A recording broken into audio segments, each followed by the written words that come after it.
तो यारों कैसा हो, सब कुछ ठीक चल रहा है। मैं उम्मीद करता हूँ आप सब लोग ठीक हो गए। और देखो आज हम थोड़ी ज्ञान की बातें करेंगे क्योंकि एक ऐसा कांड हो गया है ना, अगर आपको मूवीज को लेके थोड़ा सा भी इंटरेस्ट है ना तो फिर ये डिसीजन आपको भी इम्पैक्ट करेगा इवेंचुअली। वार्नर ब्रदर्स का जो स्टूडियो है उन्होंने जो डिसीजन लिया है ना उसका भले ही इम्पैक्ट आज लोगों को समझ में ना आए, लेकिन ये एक ऐसा टाइम है ना जो डिसाइड करेगा कि थिएटर्स का क्या फ्यूचर रहने वाला है। क्योंकि जब से ये सारा लॉकडाउन का सिस्टम चालू हुआ है ना तब से इस पे बहुत सारा डिबेट हो चुका है कि थिएटर वर्सेस ऑनलाइन कौन सर्वाइव करेगा और फ्यूचर क्या है। क्या आगे जाके थिएटर्स बंद पड़ जाएंगे, अब से धीरे धीरे लोगों को ऑनलाइन देखने की आदत लग गई तो फिर उसके बाद कोई थिएटर में देखने नहीं जाएगा। ये सारे पॉइंट्स के ऊपर मैंने ऑलरेडी डिस्कशन कर दिया, अपने चैनल पे वीडियो बना दिया, आप जाके वो देख सकते हो। लेकिन अब तक कुछ दिनों पहले तक है ना ये थिएटर वर्सेस ऑनलाइन की डिबेट में एक ही ऑलमोस्ट आंसर निकलता था कि देखो जो बड़ी बड़ी मूवीज हैं, पॉपकॉर्न एंटरटेनमेंट जो फैमिली के साथ देखना चाहिए वो थिएटर में लगेंगी और लोग उनको जाके देखेंगे, तो थिएटर्स खत्म नहीं होने वाले। मुझे खुद को ऐसा लगता था कि फ्यूचर में यही होगा, बड़े बजट की मूवीज तो हमको कम से कम थिएटर में देखने मिलेंगी। लेकिन वार्नर ब्रदर्स ने जो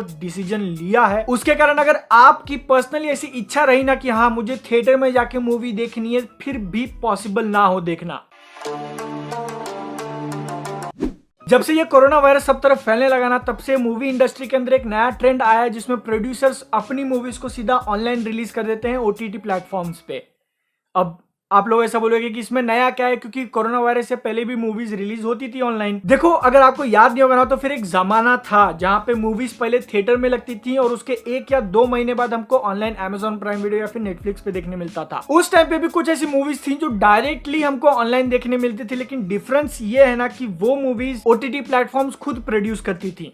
एग्जाम्पल के लिए एक्सट्रैक्शन ले लो, सीरियस मैन ले लो। इन मूवीज को नेटफ्लिक्स ने खुद अपना पैसा देके स्टार्टिंग से बनाया और उनका पहले से पर्पस यही था कि हम लोग ऑनलाइन रिलीज करेंगे। लेकिन कोरोना वायरस के कारण डिफरेंस ये होगा कि जो मूवीज पहले थिएटर के लिए रिलीज होने वाली थी, प्रोड्यूसर, डायरेक्टर, एक्टर सबके माइंड में रहा होगा कि हाँ भैया ये पिक्चर हम लोग थिएटर में रिलीज करेंगे, उस हिसाब से हम लोग बना रहे हैं। लेकिन क्योंकि कोरोना वायरस आ गया, पिक्चर बन के रेडी है, तो हम लोग इस पूरी एकदम बनी बनाई रेडीमेड मूवी को ऑनलाइन प्लेटफॉर्म्स को बेच देते हैं ताकि कुछ पैसे मिले वहां से। जितना इन्वेस्टमेंट डाला है मूवी के अंदर वो रिकवर हो जाए और थोड़ी बहुत प्रॉफिट भी। इसका अगर हम लोग एग्जाम्पल देने जाए तो फिर बहुत लंबी लिस्ट है, गुलाबो सिताबो, दिल बेचारा, लक्ष्मी बॉम्ब, उसका नाम क्यों ले रहा हूं मैं, एक्सेट्रा एक्सेट्रा। लेकिन पिछले हफ्ते तक ऐसा लगता था कि प्रोड्यूसर्स के पास सिर्फ 2 ही रास्ते हैं। पहला, या तो वो अपनी पिक्चर के राइट्स ऑनलाइन प्लेटफॉर्म को बेच दे, या फिर दूसरा उसको होल्ड करके रखे ताकि जब ये सब कुछ नॉर्मल हो जाएगा, थिएटर्स में लोग वापस से आने लगेंगे तो हम लोग थिएटर में लगाएंगे। सेकंड कैटेगरी का अगर एग्जांपल देना हो तो फिर सूर्यवंशी 83, राधे, ये ऐसी मूवीज है जिनको उन्होंने होल्ड पे रखा है ताकि जब थिएटर आएंगे तो ये लोग लगाएंगे। लेकिन जो एक थर्ड एग्जांपल सामने निकल के आया ना, जो किसी ने भी एक्सपेक्ट नहीं किया था और ऑलमोस्ट सबके लिए शॉकिंग है, क्योंकि वार्नर ब्रदर्स जो कि एक बहुत बड़ा स्टूडियो है, उन्होंने ऐसा डिसाइड किया कि 2021 में वो लोग जितनी भी मूवीज रिलीज करने वाले हैं वो ऑनलाइन और थिएटर दोनों साथ में रिलीज करेंगे एक ही दिन। ये डिसीजन से ऑडियंस को तो बहुत ज्यादा कन्वीनियंट होने वाला है, क्योंकि अगर उनके एरिया में थिएटर्स चालू नहीं है, लॉकडाउन के कारण बंद है, तो फिर वो लोग आराम से ऑनलाइन देख सकते हैं। लेकिन जितना कन्वीनियंट ये ऑडियंस के लिए ना, उतना ही ज्यादा बुरा थिएटर ओनर्स के लिए। थिएटर ओनर्स की तो बात ही छोड़ दो, जब वार्नर ब्रदर्स ने ये डिसीजन अनाउंस किया ना तो फिर सबसे पहले जो एकदम कड़ी क्रिटिसिज्म मिली उनको वो थी फिल्म मेकर्स से, जो लोग एक्चुअल में मूवी बनाते। और इसमें सबसे बड़े नाम तो मतलब क्रिस्टोफर नोलन और डेनिस विल्नव, जो इतने बड़े डायरेक्टर्स हैं, उन्होंने खुद सामने आके बोला है कि ये जो डिसीजन है ये बहुत बुरा डिसीजन है। क्यों? क्योंकि पहली बात तो ये जो वेल एस्टेब्लिश्ड डायरेक्टर्स होते हैं ना वो परसेंटेज वाले मॉडल पे काम करते हैं मोस्टली। मतलब कि थिएटर के अंदर उनकी मूवी ने जितना पैसा कमाया ना, जो उन्होंने डायरेक्ट करके बनाई है, उसमें से कोई भी एक पर्टिकुलर परसेंटेज उनको मिलेगा। लेकिन अगर मूवी डायरेक्ट ऑनलाइन रिलीज होने लगी तो फिर उसका कलेक्शन तो आता नहीं है, फिर इनका रेवेन्यू कहाँ गया। यही सेम चीज एक्टर्स के ऊपर लागू होती है, क्योंकि बहुत सारे बड़े बड़े एक्टर्स जो हैं वो भी परसेंटेज वाले मॉडल पे काम करते हैं। इसी चीज को लेके एक पर्सन ने मेरे वीडियो के अंदर कॉमेंट किया था कि देख भाई, मार्वल ये जो सीरीज ऑनलाइन रिलीज कर रहा है उसको लेके सब लोग एक्साइटेड है, लेकिन वार्नर ब्रदर्स का जो डिसीजन है उसको लेके सब गाली क्यों दे रहे हैं। तो देखो भाई, डिफरेंस यहाँ पे ऐसा है ना कि मार्वल जो शोज निकालने वाला है ऑनलाइन, वो पहले से ही उसने डिसाइड करके रखा था कि हम ऑनलाइन ही रिलीज करेंगे। वार्नर ब्रदर्स जो काम कर रहा है वो उनकी मूवी जो थिएटर में रिलीज होने वाली थी उनको वो लोग ऑनलाइन डाल रहे हैं, इसीलिए उनको गालियां पड़ रही हैं। जो लोग खुद इतने जाने माने डायरेक्टर्स उनके साथ मिल के मूवी बनाते हैं वो लोग भी इस डिसीजन को बेकार बोल रहे हैं, क्योंकि कोरोना वायरस के आने के बाद ये थिएटर वर्सेस ऑनलाइन के बीच की जो लड़ाई है ना, उसके अंदर थिएटर के पास एक ही ये बड़ा हथियार था कि उनका जो थिएटर एक्सपीरियंस, जो बड़ी बड़ी मूवीज हैं वो सिर्फ वही लोग दिखा सकते हैं जो असली एक्सपीरियंस है वो उनके पास मिलेगा। ये बात तो सही है और ये जो फैक्टर है थिएटर वालों के पास वो तो कहीं नहीं जा रहा है। लेकिन वार्नर ब्रदर्स का जो डिसीजन है ना, वो चीज अगर बाकी सारे स्टूडियोज भी फॉलो करने लगे, मतलब कि इतनी बड़ी बड़ी movies wonder woman 1984, Godzilla versus Kong, matrix 4 और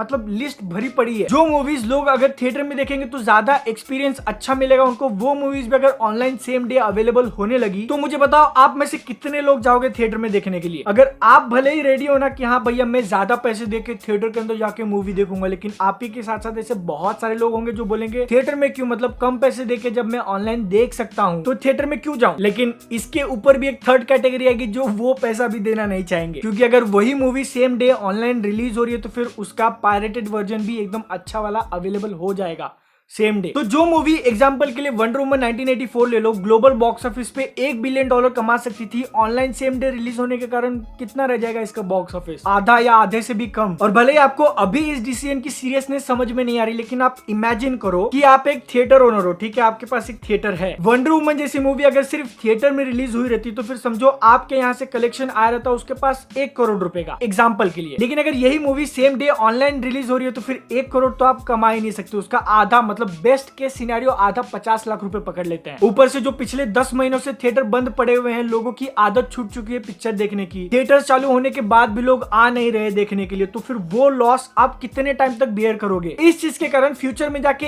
एक सिचुएशन ऐसा भी आ जाएगा कि भले ही बड़ी मूवीज आपके थिएटर में लग रही है लेकिन ऑडियंस उतनी ज्यादा नहीं आ रही जो आपका कॉस्ट कवर कर सके, क्योंकि अगर आप थिएटर चला रहे हो तो फिर इतनी बड़ी लैंड प्रॉपर्टी है, उसके ऊपर टैक्सेस वगैरह आ जाता है, मेंटेनेंस का खर्चा आ जाता है, एसी वगैरह आ जाता है, तो फिर मार्जिन इतना सा रह जाएगा। तो फिर इस बात की पॉसिबिलिटी बहुत ज्यादा है कि जहां पे किसी एक सिटी के अंदर अगर 8-9 थिएटर्स थे तो फिर उसमें से थोड़े बहुत बंद पड़ जाएंगे बड़ी मूवीज थिएटर में रिलीज होने के बाद भी। और अगर ये धीरे धीरे करके थिएटर में जाके मूवी देखने की आदत छूट गई ना, फिर तो कल्याणी है। तो इसीलिए मैंने वीडियो की स्टार्टिंग में बोल दिया था कि फ्यूचर में जाके एक सिचुएशन ऐसा आ सकता है जहां पे आपका अगर खुद का मन हो ना थिएटर में जाके देखने का, फिर भी आपको पॉसिबल ना हो, क्योंकि आसपास के थिएटर सारे बंद, सिर्फ बड़े बड़े सिटीज में ही लगा हुआ है, जाओ 30-40 किलोमीटर 50 किलोमीटर देखने के लिए। बस यहाँ पे होप सिर्फ इतना है थिएटर वालों के लिए कि वार्नर ब्रदर्स ने जो 2021 में करने का प्लान लिया है वो बाकी सब लोग फॉलो ना करें और उनके लिए रिजल्ट अच्छा ना हो, ताकि वो लोग सेम रिपीट 2022 में ना कर दे। वरना फिर आप ही लोग मुझे बताओ ना कि आपके सामने अगर ऑप्शन है सेम डे मूवी थिएटर में या फिर ऑनलाइन घर पे बैठ के देखने का, आप क्या चूज करोगे? 300 रुपए एक टिकट का दे के देखोगे या फिर 300 रुपए में महीने भर का सब्सक्रिप्शन लेके घर पे बैठ के आराम से? कुछ ऐसे नालायक लोग भी होंगे जो बोलेंगे भाई मैं तो फ्री में देखूंगा same day HD quality print. लेकिन अब थिएटर्स के साथ जो कुछ भी होता है, वार्नर ब्रदर्स के इस डिसीजन का फ्यूचर में क्या इंपैक्ट पड़ेगा पूरी मूवी इंडस्ट्री के ऊपर, ये तो हमको वेट करके ही देखना पड़ेगा। वीडियो के अंदर जो कुछ भी बोला है वो मेरे पर्सनल ओपिनियन है, एक स्पेकुलेशन है, बस गलत भी हो सकता है, तो फिर मैं ये डिस्क्लेमर दे रहा हूँ, ठीक है, एकदम इसको ऐसा रूल मत मान के चलो। लेकिन अगर मैंने वीडियो के अंदर जो कुछ भी बोला है उससे अगर आप सहमत हो तो फिर लाइक कर देना वीडियो को। एक अच्छे वाली मूवी और सीरीज के रिकमेंडेशन के लिए आप मुझे इंस्टाग्राम पे फॉलो कर सकते हो। मैं मिलता हूँ नेक्स्ट वीडियो में। जय हिंद, वंदे मातरम।